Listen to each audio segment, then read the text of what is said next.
it's a complete gamble. And you know how I feel about gambling. Let's say you picked the Los Angeles Chargers and nothing came. You didn't get any Herbert rookie cards, okay? You basically just wasted $100, all right? Should you be doing them?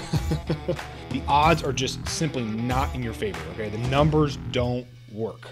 Another downside is you really have no idea what condition these cards are going to be in, okay? If you're going to be doing breaks, I would only do it for pure entertainment value. It's not really in their best interest to tell you that the odds are terrible for you to hit a decent card. Big Brother's always watching, and Big Brother probably knows about this, and Big Brother's probably going to regulate these at some point.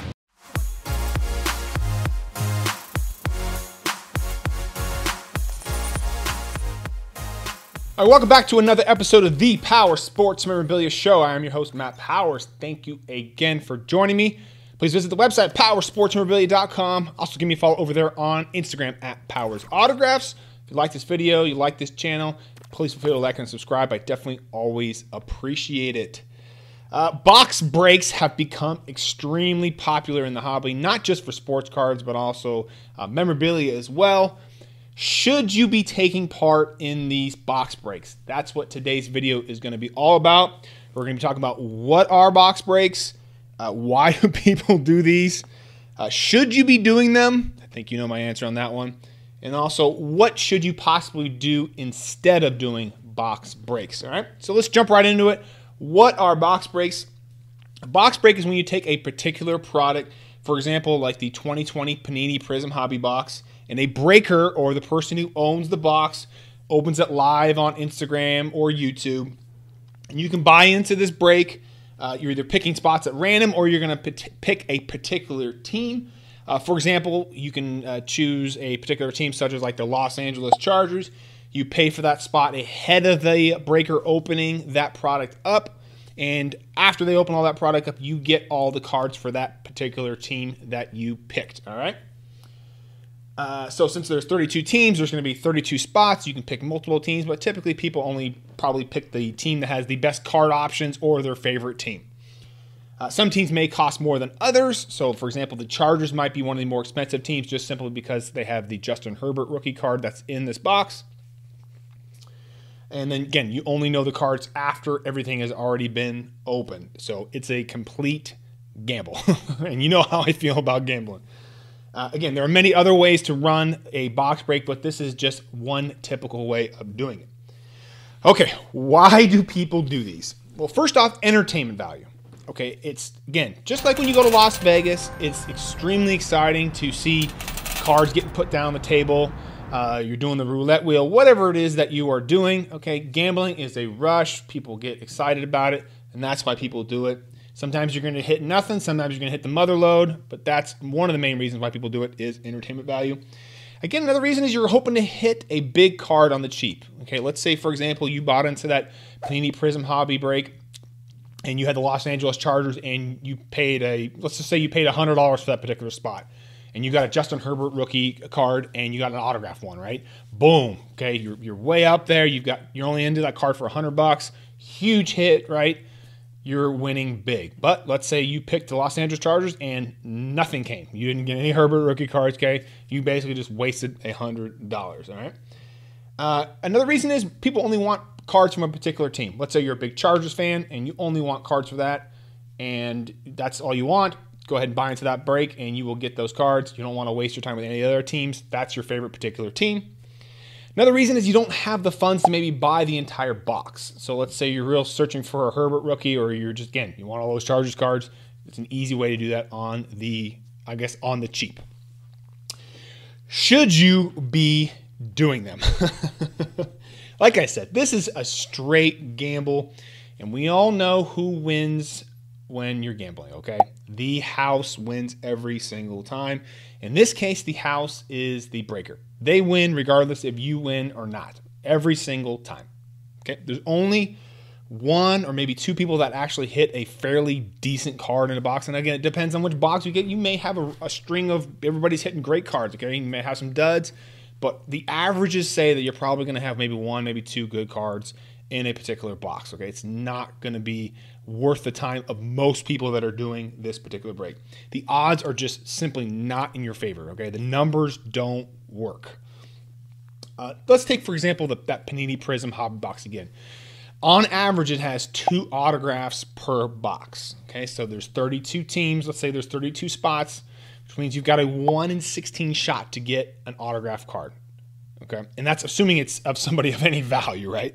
So that's 6.25%. Okay, not great odds. Quick little story here. I went and saw a guy trying to buy not a very expensive item. It was a Dwayne Wade 2003 Topps, not the Chrome, just the base Topps PSA 9, which is about a $150 retail card. He bought into the guy had 5 of them, so he was doing one. The guy bought into a break. He'd do another one. He bought into that break. So he did that 5 times, spending $25 each time. He spent $125 trying to get a $150 card. Okay, does that make any financial sense? No. He should have just gone out and bought the card himself, or maybe bid on one or whatnot. He would have had a better chance of getting a better price on that one than just throwing money at this particular thing, okay? I think he actually ended up doing a couple more times and maybe ended up spending close to $200 or something like that. He way overspent what this card was worth. It's just absolutely insane. It doesn't make any financial sense to do that, okay? Your odds are not in your favor. Another downside is you really have no idea what condition these cards are going to be in, okay? So let's take, for example, you get a Justin Herbert rookie card, right? What if the centering's off? What if it's got a scratch on it? What if the corners are soft? You just don't know when you're buying into these breaks the condition of the cards. I would only, if you're going to be doing breaks, I would only do it for pure entertainment value, okay? So you've got, all your bills paid, kids' college funds taken care of for that month, house is paid for, you've got some extra cash at the end of the month that you want to just have a little bit of fun with. That I've got no problem with, okay? But if your strategy is, hey, I'm trying to hit a big card, right? Trying to hit a big card, and I'm going to be doing box breaks after box break after box break trying to hit this big card, you're just not going to be able to hit that card. It's just the odds are not in your favor. That is a terrible strategy. You will not win with that strategy. Last thought is most breakers are not really advising you up front on this on these breaks as far as what your odds are to. Some have actually started doing that, but just note that it's not really in their best interest to tell you that the odds are terrible for you to hit a decent card. Okay, so have all your information going into these breaks beforehand. Know what your odds are, and if you're comfortable with those odds, by all means, feel free to do it. It's your money. But again, like I said, the only people that win are the breakers here. Okay. And a side note, Big Brother's always watching, and Big Brother probably knows about this, and Big Brother's probably going to regulate these at some point. Okay, so that's just something to keep in mind. Not fun by any means, but something to keep in mind next time you do a break. All right. So what should you be doing instead? If you've watched any of these videos here, I'm all about not just saving money, but allocating resources appropriately in the best possible way to get the best possible odds and have the most amount of fun in the hobby. I'm a big fan of just going out and buying the card that you want. Take, for example, you want that Justin Herbert rookie card. Take the funds that you're going to spend on these breaks and go out and find one that's nicely centered, that's got really good condition, or buy a graded one if you want to. But go out and buy that card. Yeah, it's not as fun, as exciting as gambling and doing a box break, but you're not wasting resources. You go out and you get that card, you can enjoy it, okay? And you're not wasting a whole bunch of time and money going ahead and doing all these box breaks. So in my opinion, box breaks are a complete waste of time and money. You're better off just doing something else. And again, you're only making the breaker rich. He's the only one that wins every single time. So hopefully this helps you guys with box breaks. Again, I'm not completely against them. I'm all for everybody making money and having fun, but just know the information before you go in to doing a break. Okay, know what your odds are, know why you're doing it, have the money to be able to do it. Don't be going into debt to do these dumb things. Okay, have all the information, and then you decide what you want to do. Okay. Again, follow the website powersportsmemorabilia.com, and also check me out over there on Instagram @PowersAutographs. And I will see you on the next episode.